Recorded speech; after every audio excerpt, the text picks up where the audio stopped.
In Matthew 10:16-20, it says, "Look, I am sending you out as sheep among wolves, so be shrewd as snakes and harmless as doves.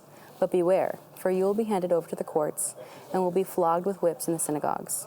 You will stand trial before governors and kings because you are my followers. But this will be your opportunity to tell the rulers and other unbelievers about me.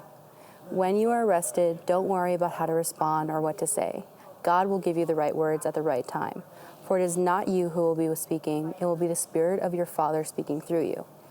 If you're like me, then you've probably already read this piece of scripture before, and maybe you've just glanced over it or had trouble relating it to our current situation. For those of us who are part of the Western Church, we don't face persecution the way that they did in biblical times. What I believe is being said here is, starting with the first verse, is that Jesus is warning us about the world that we as believers are still participants in. We may not be persecuted violently, but there is still an element of judgment or opposition that we face in talking about what we believe. And we often allow ourselves to be hesitant about our beliefs in response to that.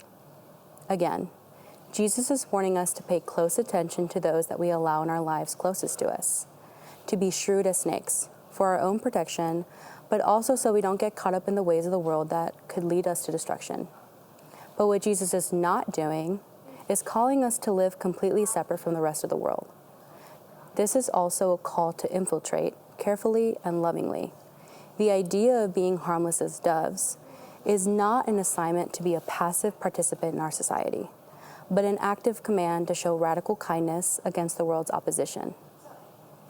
Don't allow yourself to retaliate against how the world has excluded you. This creates a block between the gospel and the next person who has the opportunity to experience the gospel through you. And the way that we show the gospel through us is to show them kindness, show them love, and show them forgiveness.